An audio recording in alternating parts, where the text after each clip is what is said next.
Shalom jemaat yang dikasihi Tuhan, suatu sukacita bisa kembali menyapa Anda di ibadah online Gereja Mawar Shalom Solo. Agar kita tetap bisa terhubung satu dengan yang lain dan Anda bisa mendapatkan info terupdate dari gereja kami, Anda bisa memfollow Instagram kami di @gmssolo. Dan kami juga mengucapkan welcome home bagi Bapak Ibu Saudara yang baru pertama kali mengikuti ibadah online ini.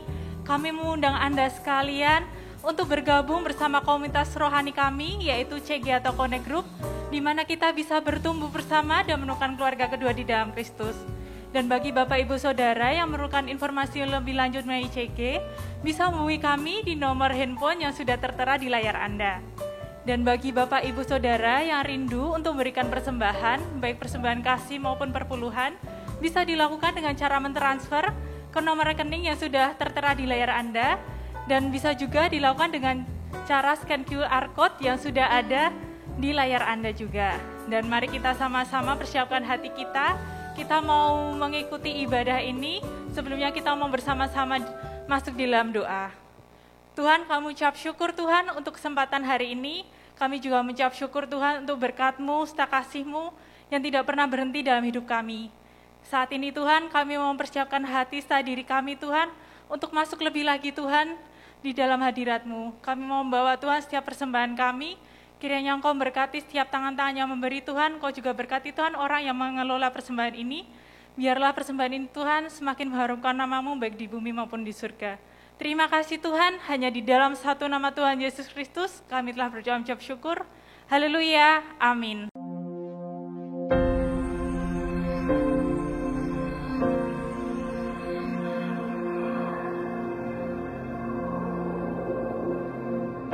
Orang yang suka memuji akan kuat roh doanya. Orang yang berdoa pasti berakhir memuji. Karena Allah bertata di atas pujian. Siapa memuji, Allah mengatasi hidupnya.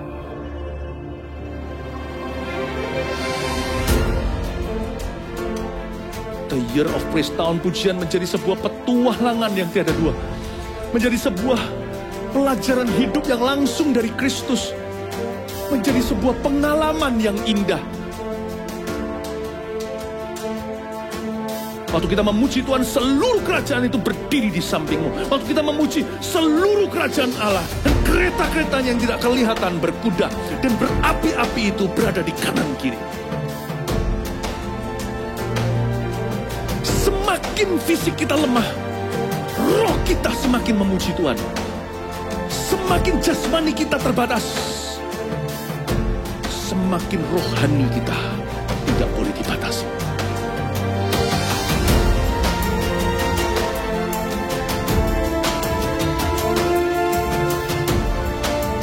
Welcome to the Year of Praise and Provision.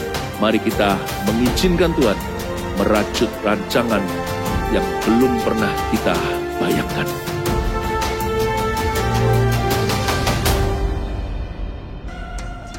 Yang memuji Tuhan, katakan haleluya. Haleluya.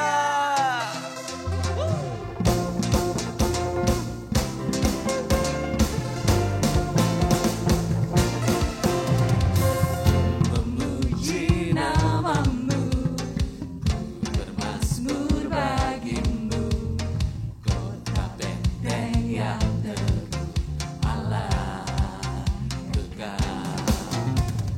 Firman mulia dan amin, seperti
atas kepala.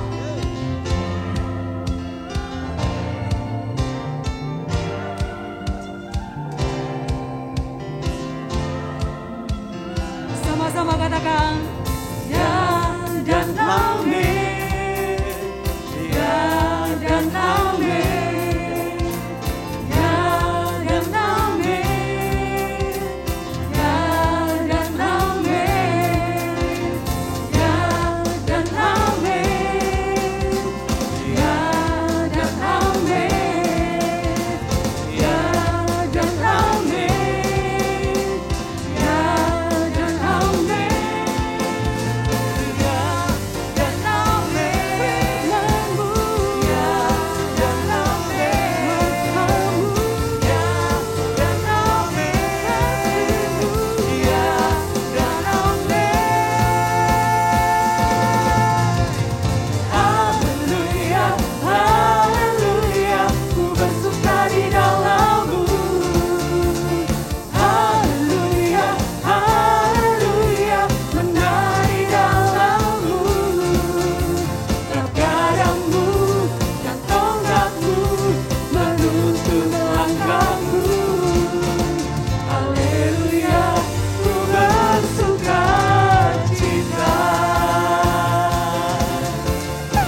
bersyukur Tuhan hari ini. Kami datang di dalam hadirat-Mu Tuhan, membawa segenap hati, membawa segenap jiwa kami di depan Engkau Yesus.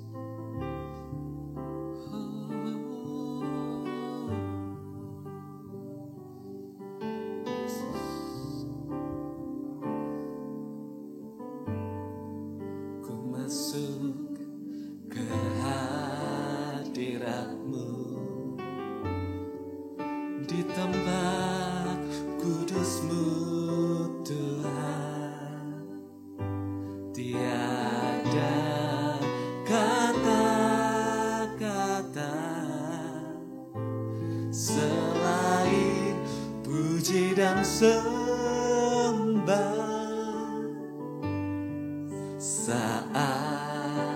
Saat ini alangkah indahnya Tuhan bersama-Mu selalu memuji dan menyembah-Mu. Engkau Tuhan pujianku, Engkau Tuhan kemuliaanku, kekudusan-Mu penuhi tempat ini. Kami sembah Kau Tuhan. Ku sembah Kau dalam bait-Mu, ku tersungkur di kaki-Mu, hingga kemuliaan-Mu kan nyata dalam-Mu.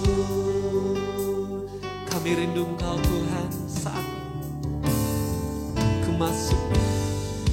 Ku masuk ke hadirat-Mu, di tempat kudus-Mu Tuhan. Tiada kata-kata selain puji dan sembah. Saat ini, saat Kau indah Tuhan. alangkah indahnya Tuhan bersama-Mu selalu memuji dan menyembah. Bersama-sama katakan, Engkau Tuhan pujianku, Engkau Tuhan kemuliaanku, kekudusan-Mu penuhi tempat ini. Ku sembah Kau dalam bait-Mu, ku tersungkur di kaki-Mu, hingga kemuliaan-Mu kan nyata dalam-Mu. Sama-sama angkat suaramu, katakan Engkau Tuhan. Engkau Tuhan pujianku, Engkau Tuhan kemuliaanku, kekudusan-Mu penuhi tempat ini. Sambil angkat tanganmu, katakan ku sembah Kau dalam bait-Mu, ku tersungkur di kakimu, hingga kemuliaan-Mu kan nyata dalamku. Mari sembah Dia, angkat suaramu, kami menyembah-Mu Tuhan. Kau Yesus, kerinduan kami saat ini Tuhan. Kami bawa hati kami yang terbaik, yang terbaik. Sembah Kau Yesus, kerindukan kasih-Mu Tuhan.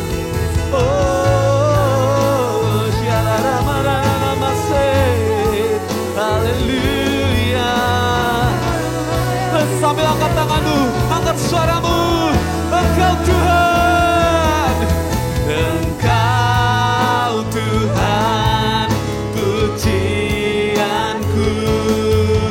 Engkau Tuhan, kemuliaanku, kekudusan-Mu penuhi tempat ini. Ku sembah Kau Tuhan.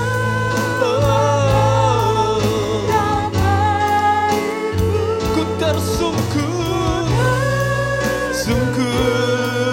di kaki-Mu, hingga kemuliaan-Mu kan nyata dalamku. Sekali lagi, Engkau Tuhan yang kami tinggikan. Oh, Engkau Tuhan, pujianku. Engkau Tuhan, kemuliaanku, kekudusan-Mu penuhi tempat ini. Ku sembah Kau Tuhan, ku sembah Kau dalam bait-Mu. Ku tersungkur di kaki-Mu. Come on! Hingga kemuliaan-Mu kan nyata dalamku. Sebab Kau yang layak terima pujian, sebab Kau layak terima pujian, sebab Kau layak terima pujian, sebab Kau layak. Ku agungkan Yesus, Raja di atas segala, sebab Kau layak. Oh, sebab Kau layak terima pujian, sebab Kau layak terima pujian, sebab Kau layak. Ku agungkan Yesus, Raja di atas segala, Raja. Sebab Kau yang layak terima pujian. Mari angkat tanganmu. Come on. Sebab Kau layak terima pujian, sebab Kau layak terima pujian, sebab Kau layak. Ku agungkan Yesus, Raja di atas segala. Oh, sebab Kau layak, oh, layak terima pujian, sebab Kau layak terima pujian.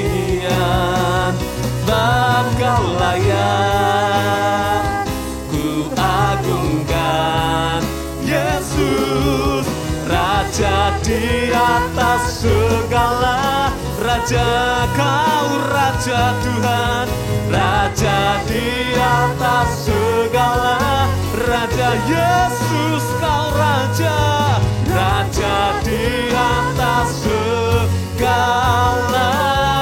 Raja. Berikan suara-suara yang terbaik buat Tuhan Allah kita. Haleluya.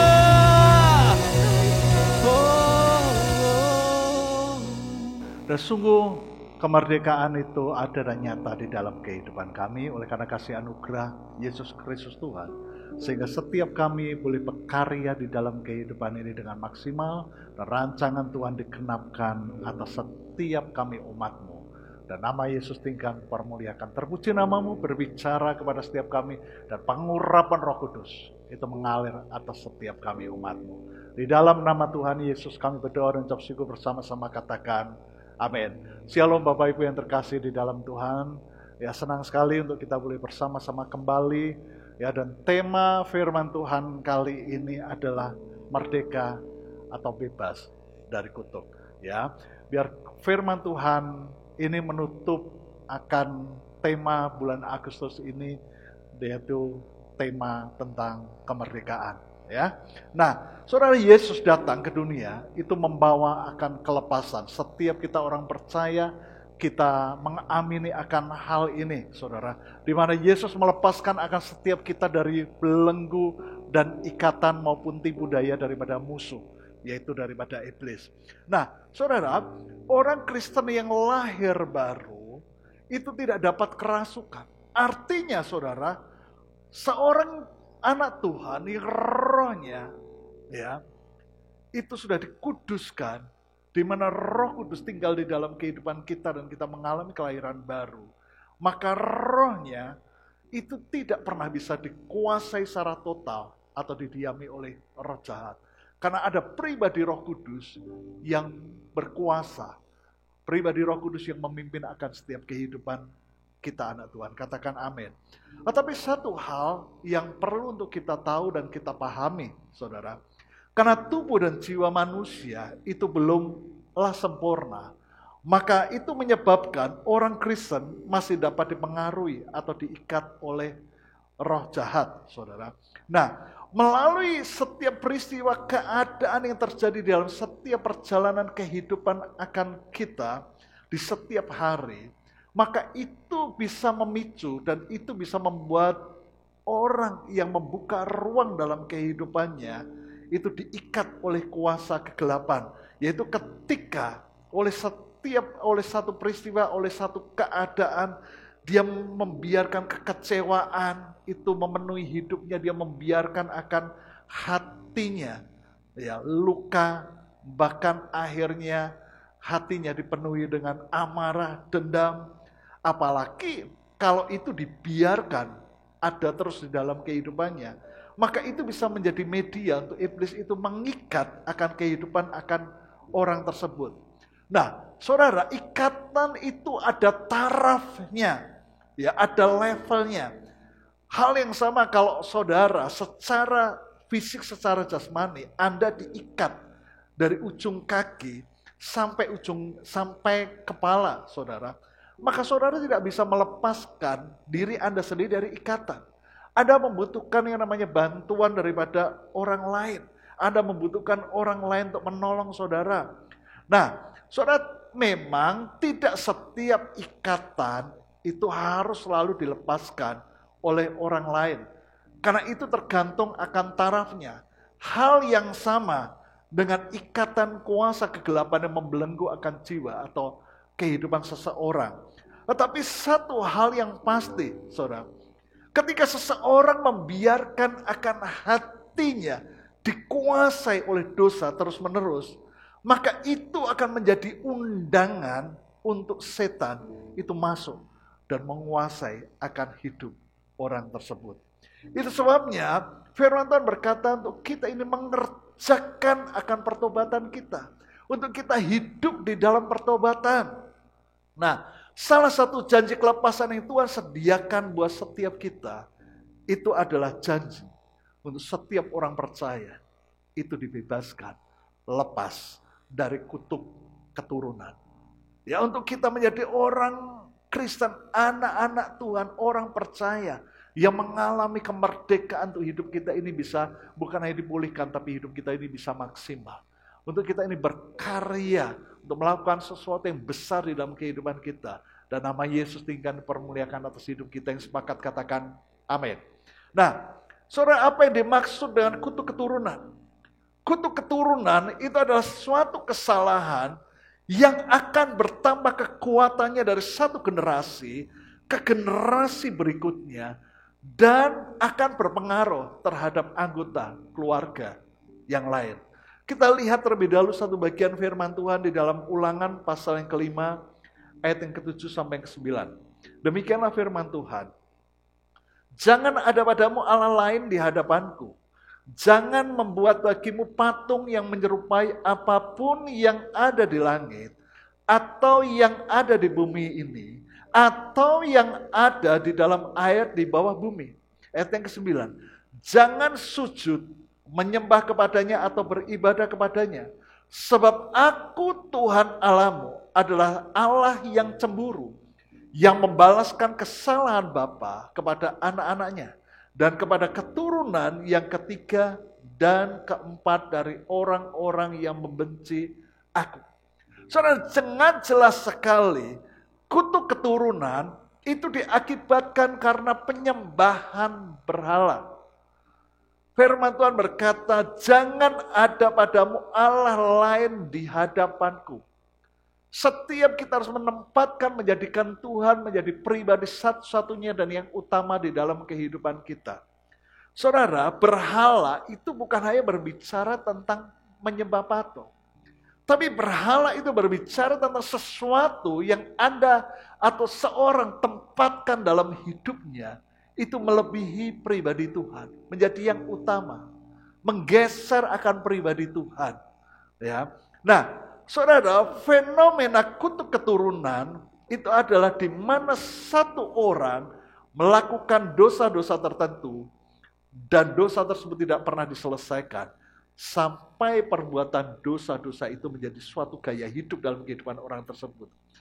Maka dosa itu akan menjadi sebuah kejahatan yang akan mengizinkan setan mendapatkan kendali atas pikiran, kehendak, emosi orang tersebut. Bahkan firman Tuhan berkata, sampai keturunan ketiga, keempat dari orang-orang yang membenci aku. Artinya apa? Kendali tersebut akan berlanjut dilanjutkan atas generasi demi generasi berikutnya ketika tidak diselesaikan. Ya. Nah, saudara, itu sebabnya di dalam kehidupan ini, berapa pernah Anda melihat atau Anda bersentuhan ya dengan kehidupan di mana ada seseorang di dalam silsilah keluarganya, ya, saudara perhatikan dari ya ayah, ibu atau kakek, neneknya sampai ya cucu cicitnya ya mengalami satu peristiwa yang sama. Kalau satu contoh, satu keluarga ya di dalam sebuah silsilah pohon keluarganya ada dari kakek neneknya ya ngalami cerai, itu cerai sampai generasi berikutnya. Ya, mereka membangun sebuah pernikahan keluarga dan runtuh walaupun persoalannya ya berlainan, tetapi ujungnya adalah perpecahan, perceraian. Ya, terkoyaknya kesatuan. Atau saudara ada keluarga yang selalu mengalami yang namanya kegagalan. Yang mengalami pergumulan dalam hal ekonomi yang begitu berat, miskin yang amat sangat. Kegagalan demi kegagalan mengikuti perjalanan kehidupan daripada silsilah pohon kehidupan keluarga ini. Ya. Atau dalam silsilah pohon keluarga orang tersebut ya ada anggota keluarga yang selalu mengalami yang namanya satu peristiwa yang tragis, yaitu mati muda atau terkena penyakit tertentu ya, cancer ya. Nah, saudara, itu menjelaskan ada sesuatu pekerjaan kuasa kegelapan yang bekerja, yang dinamakan kutuk keturunan. Ya. Ada satu contoh, satu peristiwa dalam kehidupan seseorang, saudara. Ada seorang pria, ya, yang sangat membenci akan ayahnya. Karena ketika dia bertumbuh di dalam sebuah keluarga yang sangat dia kasih, ketika dia masih seorang anak kecil, ya, dia melihat perlakuan akan ayahnya terhadap mamanya yang dia kasih begitu kasar. Dia lihat bukan hanya mamanya perlakukan, mengalami kekerasan secara verbal dari kata-kata, tapi juga secara fisik, di mana ayahnya seringkali menyiksa, memukul akan ibunya. Bahkan hanya karena peristiwa-peristiwa yang sepele atau peristiwa-peristiwa yang kecil, tapi selalu berujung terhadap kekerasan. Nah, saudara, peristiwa-peristiwa seperti ini dia lihat sejak dia masih kecil. Dan itu membekas, saudara. Itu meninggalkan akan catatan dalam memori. Sampai itu dia ingat di alam bawah sadarnya. Dan itu membuat dia bertumbuh menjadi seorang pemuda yang dia mengambil keputusan, dia berkata, aku benci akan sebuah kekerasan. Kalau aku nanti menikah, aku tidak akan pernah lakukan akan apa yang ayahku lakukan terhadap mamaku. Aku akan kasih istriku. Tetapi pada saat, saudara, dia sendiri berkeluarga, saudara, justru satu peristiwa yang sangat dia benci, yang tidak pernah dia duga ada di dalam perjalanan pernikahannya, yaitu peristiwa yang sama, yang sangat dia benci ketika dia lihat ayahnya memperlakukan akan mamanya. Terjadi dalam pernikahannya, dia perlakukan akan istrinya sebagaimana ayahnya memperlakukan akan mamanya.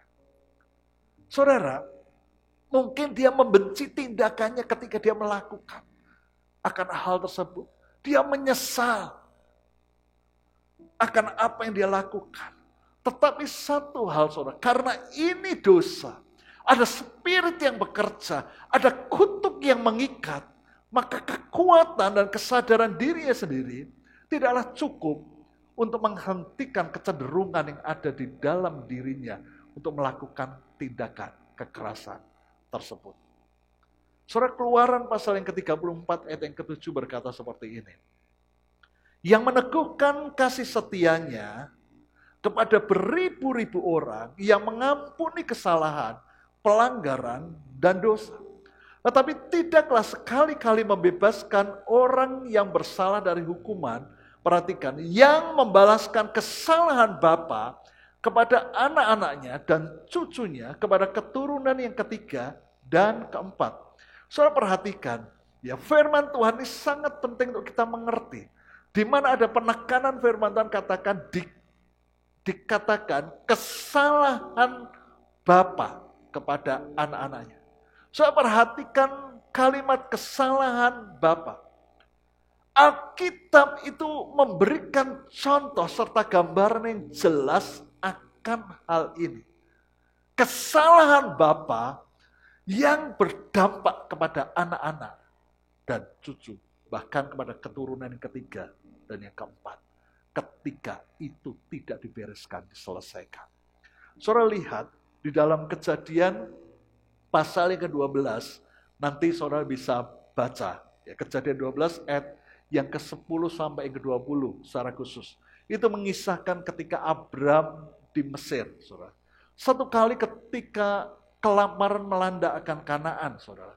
Abram bersama dengan keluarganya, ya, mereka mengungsi ke Mesir, saudara.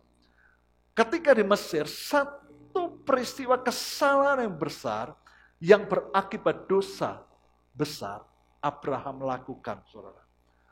Yaitu di mana dia justru yang meminta untuk istrinya tidak mengakui dia sebagai seorang suami. Dan itu terjadi, saudara, akibat ketakutan yang menguasai akan diri Abraham. Abraham memiliki ketakutan sebab istrinya adalah seorang wanita yang cantik. Dia berkata, pasti orang Mesir menginginkan engkau karena engkau cantik. Dan mereka akan membunuh aku dan mengambil akan engkau. Saudara, Abram tidak membawa ketakutannya kepada Tuhan. Tapi justru dia membiarkan ketakutan itu menguasai dirinya sendiri. Akibatnya, egois itu yang memimpin akan setiap keputusan dan langkah perjalanan kehidupannya.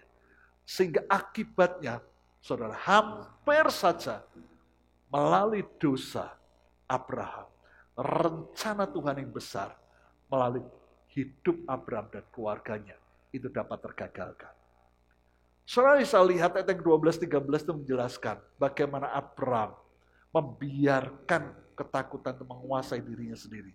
Sehingga egois itu yang memimpin akan perjalanan kehidupannya untuk dia mengambil keputusan demi keputusan yang justru bisa menghancurkan rencana Tuhan. Apabila orang Mesir melihat engkau, mereka akan berkata, itu istrinya. Jadi mereka akan membunuh aku dan membiarkan engkau hidup. Katakanlah bahwa engkau adikku, supaya aku diperlakukan mereka dengan baik karena engkau dan aku dibiarkan hidup oleh sebab engkau. Saudara, kok saudara perhatikan perjalanan Abraham selanjutnya, ternyata bukan hanya kali ini saja. Saudara bisa melihat di dalam Kejadian pasal yang ke-20. Ya. Ayat yang pertama sampai yang kelima. Dan dia melakukan kesalahan berikutnya sebagaimana yang tadi kita lihat di Mesir. Dan saudara, itu menjelaskan berarti Abraham tidak pernah membereskan kesalahannya, dosanya yang pertama. Ya. Saudara perhatikan, ayat yang pertama firman Tuhan berkata seperti ini. Lalu Abraham berangkat dari situ ke tanah Negeb, dan ia menetap antara Kades dan Syur. Ia tinggal di Gerar sebagai orang asing. Oleh karena Abraham telah mengatakan tentang Sarah istrinya, dia saudaraku. Maka Abimelek raja Gerar menyuruh mengambil Sarah. Tetapi pada waktu malam Allah datang kepada Abimelek dalam suatu mimpi, serta berfirman kepadanya, engkau harus mati oleh karena perempuan yang telah kau ambil itu, sebab ia telah bersuami. Ayat yang keempat, adapun Abimelek belum menghampiri Sarah, berkatalah ia, Tuhan, apakah engkau membunuh bangsa yang tak bersalah? Bukankah orang itu sendiri mengatakan kepadaku, dia saudaraku? Dan perempuan itu sendiri telah mengatakan, ia saudaraku. Jadi hal ini kulakukan dengan hati yang tulus dan dengan tangan yang suci. Ya. Abraham melakukan kesalahan yang sama 2 kali. Berarti saudara, ketika Abraham melakukan kesalahan yang pertama, Abraham tidak menyelesaikannya datang kepada Tuhan. Dan menyelesaikannya untuk minta kasih karunia Tuhan dan Tuhan memulihkan akan dia. Ya. Nah saudara, dampak daripada apa yang Abraham melakukan ketika dia membiarkan dosa itu bekerja di dalam kehidupannya. Sama sebagaimana firman Tuhan dikatakan, kesalahan bapa kepada anak-anaknya. Saudara, sekarang perhatikan apa akibat yang terjadi terhadap Ishak anaknya. Kita lihat Kejadian 26, saudara. Ayat yang ke-6 sampai yang ke-10. Ini adalah kisah ketika Ishak juga ada di Gerar, saudara. Satu kali Ishak ada di Gerar. Perhatikan ayat yang ke-6. Jadi tinggallah Ishak di Gerar, ayat yang ke-7. Ketika orang-orang di tempat itu bertanya tentang istrinya, bertanyalah ia, dia saudaraku, sebab ia takut mengatakan, ia istriku. Karena pikirnya, jangan-jangan aku dibunuh oleh penduduk tempat ini. Karena Ribka, sebab elok parasnya. Setelah beberapa lama ia ada di sana, pada suatu kali menjenguklah Abimelek, raja orang Filistin itu dari jendela. Maka dilihatnya Ishak sedang bercumbu-cumbuan dengan Ribka istrinya. Lalu Abimelek memanggil Ishak dan berkata, sesungguhnya dia istrimu. Masakan engkau berkata dia saudaraku? Jawab Ishak kepadanya, karena pikirku jangan-jangan aku mati karena dia. Ayat yang ke-10. Tetapi Abimelek berkata, apakah juga yang telah kau perbuat ini terhadap kami? Mudah sekali terjadi salah seorang dari bangsa ini tidur dengan istrimu, sehingga dengan demikian engkau mendatangkan kesalahan atas kami. Saudara, Abimelek ini, ya raja di Gerar, ini adalah pribadi yang lain. Ya, Abimelek itu adalah gelar raja di Gerar. Ya, jadi Abimelek ini adalah pribadi yang lain, pribadi yang lain daripada Abimelek di zaman Abraham, ya ayah daripada Ishak ketika melakukan kesalahan di Gerar. Nah, satu hal yang membuat kita ini belajar dan kita tahu sesuatu hal yang dimana Tuhan ingin untuk kita itu mengalami kemerdekaan, dipulihkan, bahkan bebas daripada kutuk keturunan. Saudara, Ishak ini melakukan akan hal yang sama dengan apa yang dilakukan Abraham bapaknya. Persis apakah Ishak itu dia melihat, dia belajar daripada Abraham.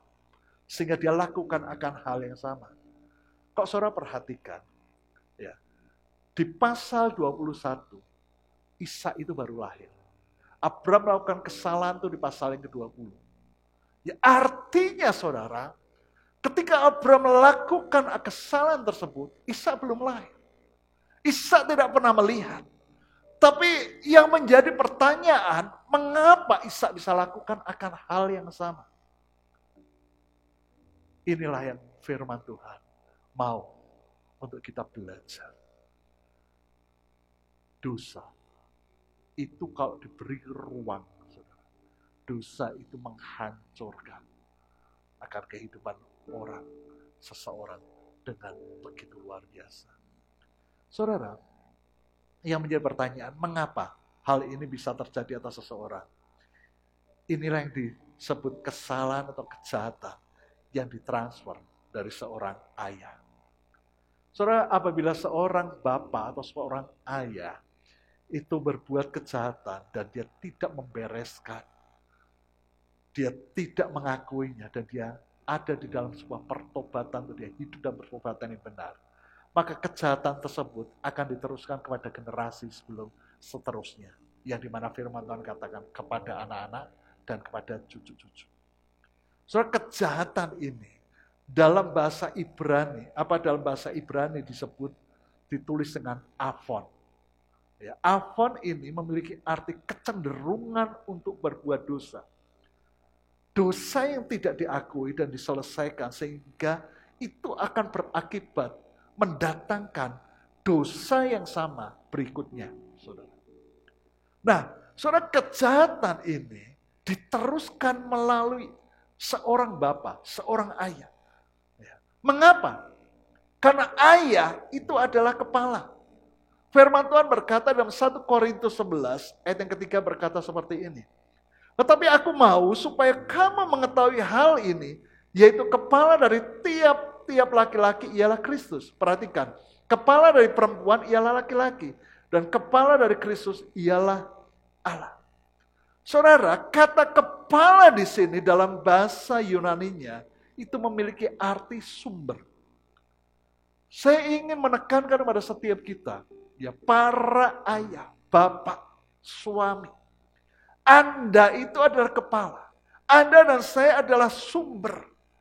Karena sumber hidup Anda dan saya itu bisa melepaskan akan hal-hal yang baik.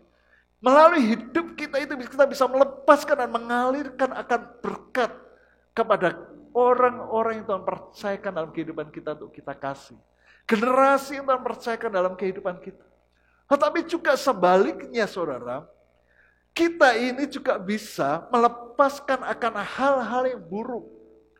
Melalui hidup kita justru bisa mengalir dan melepaskan kutuk kepada keturunan. Ini yang membuat setiap kita, para bapak, yang membuat setiap kita, ya, para suami ayah, Anda dan saya, yang ditetapkan menjadi imam untuk kita hari ini. Kita mengambil sebuah pilihan dan keputusan yang benar. Ada sebuah otoritas yang Tuhan taruh dalam kehidupan kita. Anda dan saya ini adalah sumber. Kalau hari ini Anda menyadari posisi Anda, Maka yang pertama, justru kita ini harus mengucap syukur. Yang kedua, kita harus memastikan melalui hidup kita, yang adalah sumber mengalir dan memberkati akan hal-hal yang baik. Melepaskan berkat kepada setiap generasi orang-orang yang Tuhan percayakan di dalam kehidupan kita. Saudara, Alkitab bukan hanya memberikan contoh dalam kehidupan akan Abram dan keluarga. Ada contoh yang lain, saudara. Perhatikan, saudara. Alkitab kita dimulai daripada sebuah keluarga Adam dan Hawa. Saudara, Adam dan Hawa dimulai daripada Tuhan percayakan dua orang anak, Kain dan Habel. Dan dikisahkan di dalam Kejadian, satu kali Kain itu, dia benci kepada adiknya. Dia cemburu, dia dengki kepada adiknya Habel. Sampai akhirnya, apa saudara akibatnya? Kain itu mengambil keputusan dan dia bunuh akan Habel, adiknya. Padahal Tuhan sudah memperingatkan pada dia. Tuhan sudah berkata, Kain, dosa itu sudah mengintip di depan pintu hatimu. Tapi Kain membiarkan. Kain tidak mengambil sebuah respon yang tepat untuk dia menyelesaikannya. Untuk dia tidak lakukan suatu hal yang akan sangat berdampak bukan hanya dalam kehidupannya. Nah saudara, ketika Kain membunuh akan Habel, saudara perhatikan. Kain juga lari. Dia tidak bertobat, dia tidak menyelesaikannya. Apakah akibatnya? Saudara perhatikan, kejahatan Kain itu tertransfer kepada keturunan-keturunannya. Saudara-saudaraku, saudara perhatikan Kejadian 4 ayat 23-24 meneguhkan.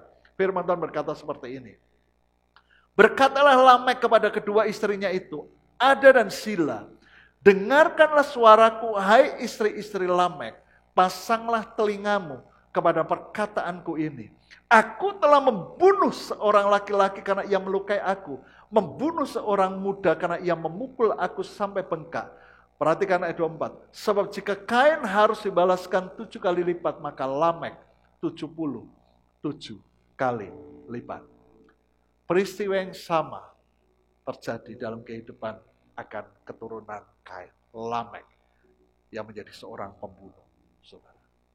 Saudara, dosa membunuh itu masuk dalam kehidupan keturunan Kain. Saudara, dari ini semua, kita ini dapat pemahaman. Bapak itu mempunyai peranan yang amat sangat penting bagi generasi di bawahnya. Hal yang sama juga dengan ibu-ibu single parent. Karena Anda juga adalah kepala bagi keluargamu. Saya ingin mendorong setiap kita, jemaat Tuhan di tempat ini. Hari ini setiap kita, para bapak, setiap kita adalah menyadari kita adalah kepala. Pastikan melalui hidup kita, ya, mengalir, transfer, berkat, dan hal-hal yang baik. Maka kita akan melihat pemulihan demi pemulihan, berkat demi berkat. Kemuliaan dan kepercayaan Tuhan akan percayakan dalam kehidupan keluarga-keluarga jemaat Tuhan di tempat ini. Amin. Ya, mungkin ada berapa di antara saudara Anda berpikir dan berkata, ini tidak adil. Masa bapaknya yang bikin, anaknya yang kena. Tapi kalau saudara perhatikan, ketika Tuhan berkata seperti ini, Akulah Allah Abraham, Allah Ishak, dan juga Allah Yakub. Saudara, bangsa Israel yang adalah keturunan Abraham, Ishak, dan Yakub, ya, berkembang menjadi bangsa yang besar, bangsa yang jaya, bangsa yang segani, bangsa yang diberkati Tuhan. Mengapa? Karena Abraham, karena Ishak, karena Yakub. Mereka adalah pribadi-pribadi yang taat. Mereka adalah pribadi-pribadi yang mengasihi Tuhan. Firman Tuhan juga berkata seperti ini. Anak cucu orang-orang benar tidak akan meminta-minta. Itu janji Tuhan kepada orang benar. Nah, saudari, apa yang kita dengar, apa yang firman Tuhan sampaikan, kita ini tahu, Tuhan itu sangat adil. Artinya saudara, kalau seseorang membiarkan hidupnya terikat dosa, Dia membiarkan bahkan dia hidup, dia menyembah berhala, maka dampaknya, keturunannya akan ikut kena imbas. Dampak daripada sebuah keputusan. Tetapi kalau orang tersebut mengambil keputusan hidup benar, setia, taat kepada Tuhan, Tuhan juga akan memberkati anak cucunya. Hari ini, ambil keputusan yang benar, yang tepat. Tuhan itu setia dan adil. Ketika kita mengambil keputusan yang tepat sebagaimana yang Tuhan inginkan, yaitu untuk kita hidup, dia menyediakan berkat, maka janji dan berkatnya itu akan ada di dalam kehidupan kita. Saudara perhatikan ya di layar Anda akan foto ini. Ya. Ini adalah foto dari dua orang yang bernama Max Jacques dan Jonathan Edwards, saudara. Ini adalah sebuah kisah nyata pada abad ke-19 yang terjadi pada dua keluarga, yaitu keluarga Max Jacques dan Jonathan Edwards, saudara. Mereka berdua tinggal di Amerika Serikat.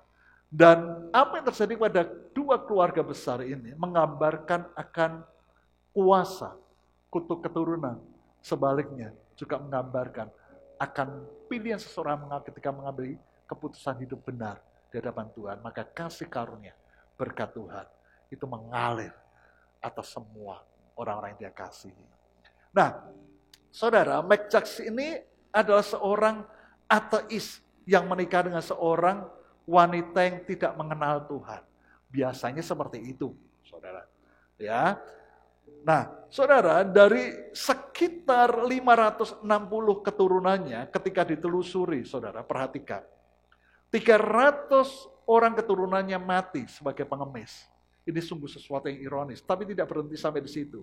150 orang keturunan dari Max Jacques ini menjadi penjahat, bahkan 7 di antaranya pembunuh.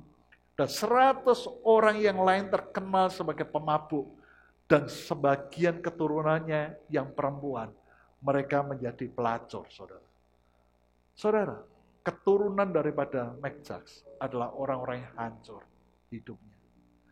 Tapi sebaliknya, saudara, kita akan lihat dari seorang Jonathan Edwards, adalah seorang yang hidup pada masa yang sama dengan Max Jacques. Tapi sebaliknya, Jonathan Edwards ini adalah seorang anak Tuhan yang setia, yang mengasihi Tuhan, mengutamakan Tuhan dalam hidupnya, dan dia menikah dengan seorang perempuan yang sama, yang mengasihi Tuhan, seorang perempuan yang saleh. Nah, saudara perhatikan, dari 1394 orang keturunannya ketika ditelusuri, saudara, ini begitu luar biasa, 294 orang itu dari keturunan Jonathan Edwards adalah lulusan universitas terkenal, saudara. Dan 13 orang menjadi rektor universitas, saudara. 30 orang menjadi hakim, 1 orang menjadi dekan sekolah tinggi hukum, 65 orang menjadi profesor, saudara. Dan 80 orang bekerja di kantor pemerintahan di pos-pos yang sangat penting, saudara. Dan 75 orang mereka adalah perwira angkatan darat, 100 orang pengacara, bahkan 100 orang dari keturunan Jonathan Edwards. Mereka adalah seorang misionaris yang memberkati, yang dipakai Tuhan begitu luar biasa. 3 orang menjadi senator Amerika Serikat, 3 orang menjadi gubernur negara bagian Amerika Serikat, 3 orang menjadi wali kota, dan 1 orang menjadi pengawas keuangan di Departemen Keuangan Amerika Serikat. Wow! Siapa yang tidak menginginkan orang-orang yang terpercaya dalam kehidupan kita, yang kita kasih keturunan kita, adalah orang yang maksimal dalam hidupnya, dipakai Tuhan. Anda mau? Kalau Anda mau, Anda angkat jempol Anda. Ya. Tapi satu hal, Anda harus mengambil keputusan. Terlebih kalau Anda adalah seorang bapak, Anda adalah seorang pria, seorang suami. Ya. Anda adalah kepala, sumber. Keputusan maka sangat-sangat menentukan. Karena Anda adalah seorang pemimpin yang akan menentukan langkah perjalanan kehidupan keluarga Anda. Ya, itu sebabnya Tuhan itu berbicara kepada Anda hari ini. Nah, saudara, kita akan lihat yang terakhir bagaimana kejahatan itu kejahatan itu beralih ya kepada generasi demi generasi berikutnya ya. Nah, hal ini saudara bisa terjadi melalui dua sisi yang menjadi pintu yang terbuka untuk iblis menghancurkan akan kehidupan generasi saudara. Yang pertama saudara, sebagaimana firman Tuhan katakan dari sisi ayah. Saudara, apabila seorang ayah itu tidak bertanggung jawab, ya tidak ada satu orang ayah pun yang sempurna. Setiap kita adalah ayah, suami, pemimpin yang hari ini terus bertumbuh. Kita semakin hari semakin serupa Kristus dan itu yang menjadi kerinduan kita, itu yang kita kejar. Itu yang kita bangun dalam kehidupan kita. Tetapi saudara, tidak ada satu orang pun yang sempurna. Nah, apabila seorang ayah itu buat kesalahan atau lakukan sesuatu yang jahat, maka seharusnya kita ini bertanggung jawab. Kita membereskannya. Kita ini bertobat. Tetapi ketika seorang ayah tidak bertanggung jawab untuk kejahatan-kejahatannya, maka kejahatan tersebut akan dapat tersalurkan kepada anak-anak. Itu sebabnya seorang ayah itu perlu melakukan pemberesan dan mengakui dosanya dan mematahkan kuasa dosa yang dapat diturunkan kepada generasi, kepada orang-orang yang dia kasih. Saudara, lakukan akan hal ini. Selalu datang kepada Tuhan setiap kali kita mengawali kehidupan kita. Bahkan ketika kita mau menutup lembaran hari hidup kita sebelum beristirahat itu, datang kepada Tuhan. Selidiki aku Tuhan. Ampuni aku. Aku mau untuk hidup dipulihkan. Untuk aku hidup semakin mengasihi-Mu Tuhan. Mengutamakan Engkau, mengandalkan Engkau. Seorang ayah, kepala harus selalu melakukan dan mengambil keputusan dalam hidupnya untuk lakukan itu, saudara. Sehingga kita menutup setiap pintu, celah yang terbuka. Untuk iblis itu tidak bisa memiliki kesempatan untuk bekerja. Menabur benih kutuk dalam kehidupan kita yang berakibat kepada orang-orang yang kita kasih. Nah, yang kedua dari sisi anak, saudara. Seorang anak tidak boleh membenci atau menghakimi akan ayahnya, saudara. Mungkin hari ini Anda adalah seorang anak yang hari ini Anda cinta Tuhan dan tahu kebenaran firman Tuhan. Tapi Anda hari ini melihat orang tuamu, secara khusus ayahmu, mereka tidak hidup sebagaimana yang firman Tuhan katakan. Ada sebuah kerinduan yang besar dalam kehidupan Anda untuk orang tua Anda.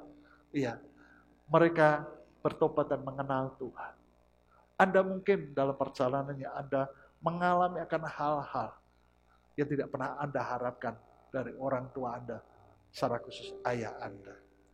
Saudara, jangan biarkan kebencian itu menguasai hidupmu dan engkau menjadi seorang penghakim bagi ayah. Karena kebencian itu adalah pintu masuk yang paling lebar bagi kejahatan masuk dalam kehidupan akan seseorang. Saudara, tidak ada satu orang tua pun yang sempurna. Justru langkah yang tepat bagi kita seorang anak adalah apa? Lepaskan pengampunan. Berikan ruang untuk orang tuamu itu belajar, bertumbuh dalam kepemimpinannya, dalam kehidupannya. Doakan, minta kasih karunia Tuhan menjamah akan orang tuamu. Amin. Ya. Nah, saudara, ini yang terakhir, kunci untuk dilepaskan dari kutuk keturunan. Ya, cepat saja. Yang pertama, saudara, terima anugerah Kristus. Ya, ini yang utama, ini yang pertama yang harus terjadi dalam kehidupan akan setiap kita anak Tuhan. Karena Yesus itu yang sudah tanggung kelemahan dan Yesus itu patahkan kutuk dosa di kayu salib. Pastikan setiap kita secara pribadi kita menerima anugerah Yesus. Yang kedua, saudara, adanya pengampunan di dalam hidup kita dimulai. Kita ini menerima pengampunan Kristus. Datang kepada Tuhan, akui kelemahan kita, terima pengampunannya, dan perbarui hidup kita. Dan dalam hidup kita ada pengampunan. Untuk kita ini juga mengampuni semua kejahatan-kejahatan yang pernah dilakukan oleh generasi sebelumnya. Ayah maupun kakek kita. Ya karena sebagaimana Yesus itu juga sudah mengampuni dan tidak mengingat-ingat dosa kesalahan kita. Seharusnya kita orang yang beroleh kasih karunia pengampunan Tuhan, kita juga melakukan akan hal yang sama. Yang ketiga, saudara, hidup dari iman. Saudara, mengapa orang Kristen? Ya, itu saudara berkata, temukan dia orang Kristen, tapi masih mengalami hidup. Ya, bahkan saudara lihat, ada kutuk bekerja di dalam kehidupannya. Saudara, disinilah letak kekeliruannya. Ada berapa orang Kristen menganggap bahwa kelepasan dari kutuk itu adalah sesuatu yang otomatis diperoleh. Saudara, saya ingin menekankan kepada setiap kita. Saudara, secara posisi, secara de jure, memang kita semua sebagai orang percaya, kita ini telah dibebaskan Kristus dari kutuk. Tapi secara de facto, kita ini perlu mengusahakan kehidupan yang bebas dari kutuk. Alkitab juga menjelaskan sama seperti kekudusan. Secara de jure, kita semua itu telah dikuduskan ketika kita percaya kepada Yesus. Kita dikuduskan sekali untuk selama-lamanya. Itu sebabnya firman Tuhan berkata dalam Ibrani 10 ayat yang ke-10 berkata seperti ini. Dan karena kehendaknya, inilah kita telah dikuduskan sekali untuk selama-lamanya oleh persembahan tubuh Kristus Yesus. Tapi saudara perhatikan, firman Tuhan memerintahkan untuk kita ini mengejar kekudusan. Ya, di ayat yang ke-14 firman Tuhan berkata seperti ini. Berusahalah hidup damai dengan semua orang dan kejarlah kekudusan. Sebab tanpa kekudusan tidak seorang pun akan melihat Tuhan. Apa artinya? Bukankah kita telah dikuduskan untuk selama-lamanya? Di ayat yang ke-10. Kalau begitu, mengapa di ayat ke-14 firman Tuhan berkata, kita ini harus mengejar kekudusan. Berusahalah hidup damai dengan semua orang. Ya. Nah, saudara, kita ini memang telah dikuduskan oleh anugerah Kristus. Tetapi itu barulah secara de jure. Kita ini sudah diberi.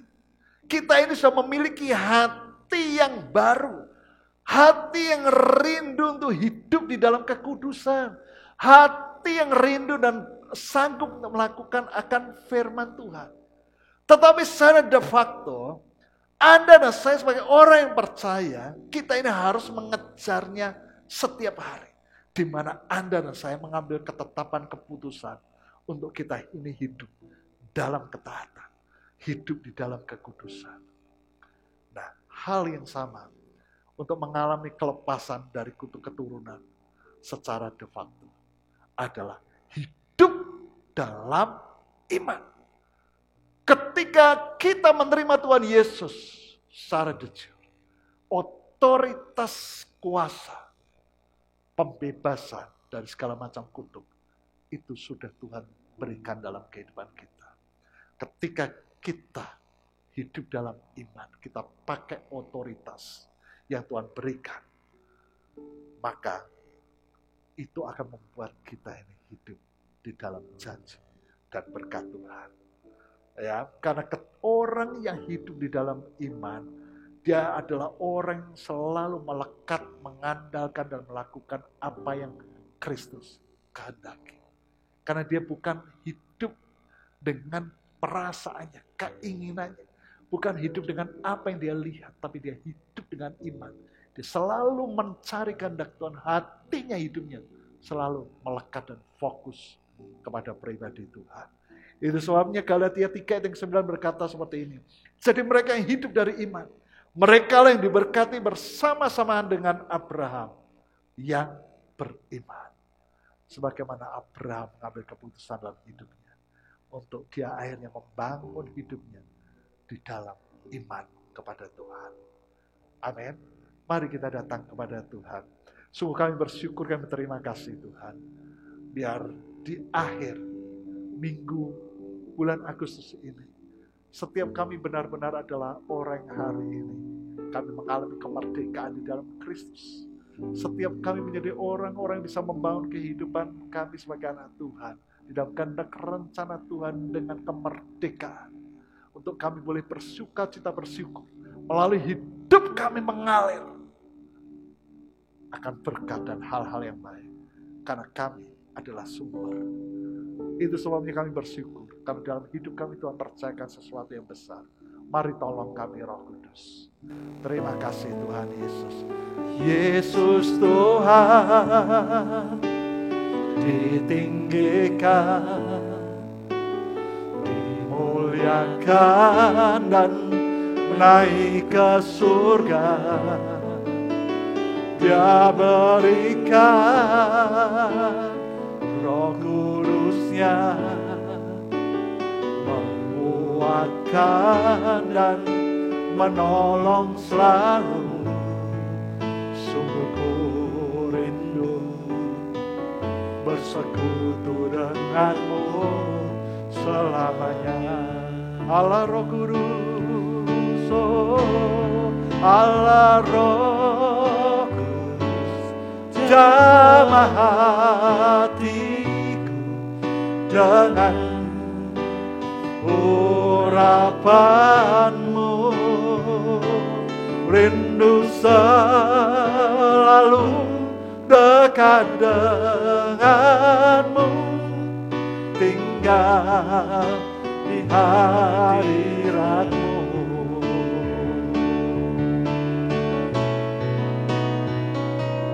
Allah Roh Kudus, jamah hatiku dengan urapanmu. Rindu selalu dekat denganmu, tinggal di hadiratmu. Rindu selalu dekat denganmu, tinggal di hadiratmu. Katakan rindu selalu dekat denganmu, tinggal di hadiratmu. Beri tepuk tangan yang terbaik buat Tuhan kita. Haleluya, haleluya. Dengar setiap umat Tuhan hari ini, terlebih buat setiap engkau yang adalah orang tua, engkau yang adalah Bapa, engkau yang adalah pemimpin dalam kehidupan keluarga, sekalipun engkau adalah seorang wanita tapi engkau single parent. Engkau adalah kepala, engkau adalah sumber. Hari ini lihat sesuatu yang besar, tanggung jawab, kepercayaan Tuhan letakkan di dalam hidupmu. Hari ini ambil keputusan. Aku mau ambil pilihan. Engkau sudah dengar firman Tuhan. Sekarang bagian setiap kita, ambil keputusan dalam hidup ini. Aku mau taat Tuhan. Aku mau menjadi sumber yang mengalirkan berkat, urapan. Mungkin ada di antara kita hari ini, engkau ngambil sebuah komitmen. Tetapi hari ini, iblis mencoba mengintimidasi engkau. Karena akibat sebuah kesalahan pernah engkau buat. Akibat kelemahan, dengar. Yesus sudah mati dan tanggung di atas kayu salib. Hari ini, ada pengurapan Roh Kudus yang memerdekakan engkau. Yang membuat engkau akan menjadi orang yang merdeka. Untuk engkau melakukan dan membangun sebuah kehidupan yang baru. Hidup di dalam iman. Mengejar kekudusan. Melekat kepada Tuhan, melakukan kehendak Tuhan. Karena Allah itu setia. Dia tidak pernah mengingat-ingat akan dosa dan kelemahan. Kalau hari ini Anda adalah seorang anak, atau engkau adalah seorang pribadi di bawah otoritas seorang pemimpin, bapa, kepala, hari ini dengar. Jangan pernah engkau menjadi seorang pribadi hari ini menyimpan amarah, menyimpan dendam, luka sakit hati. Mungkin kau melihat orang tua, pemimpin dalam keluarga.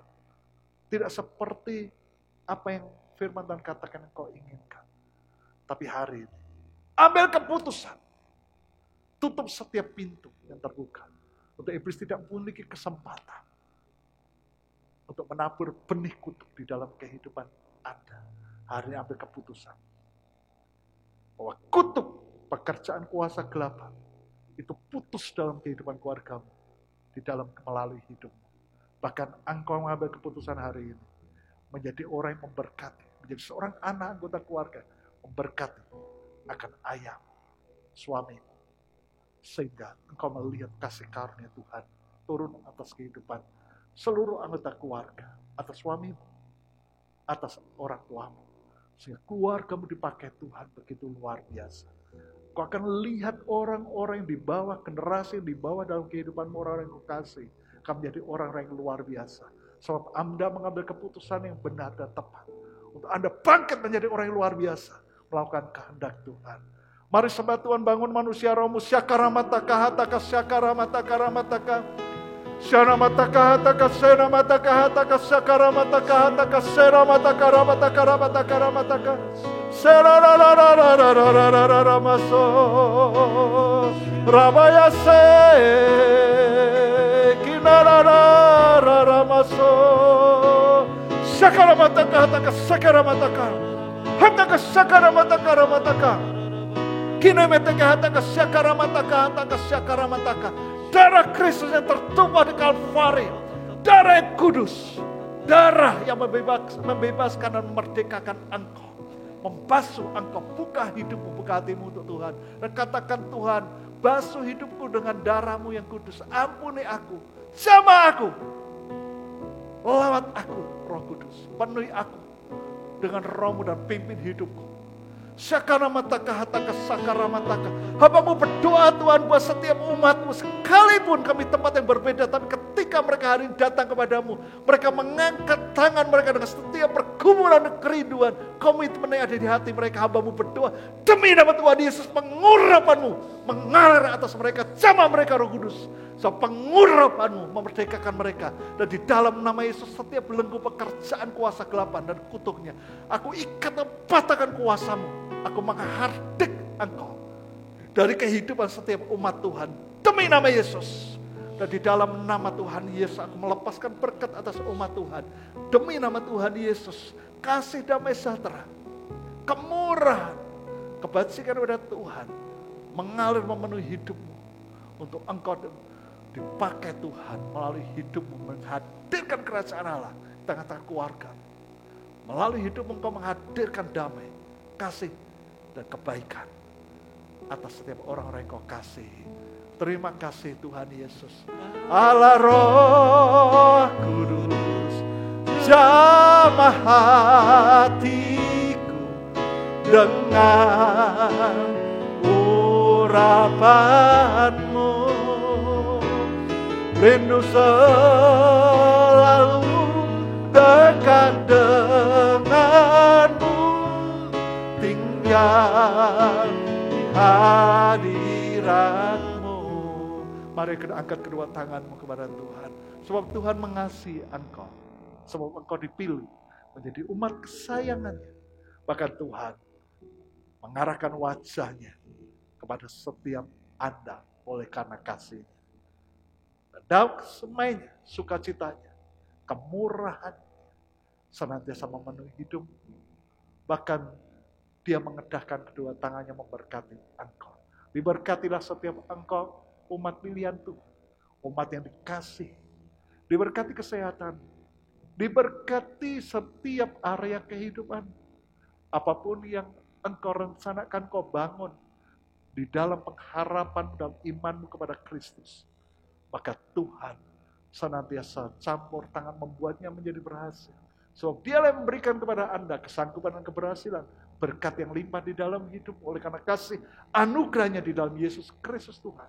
Bahkan tuntunan pimpinan daripada Roh Kudus bukan hanya membawa Anda hidup di dalam kemenangan janji Tuhan, tapi memimpin membawa Anda bertumbuh menjadi pribadi-pribadi yang akan menghadirkan kerajaan Allah.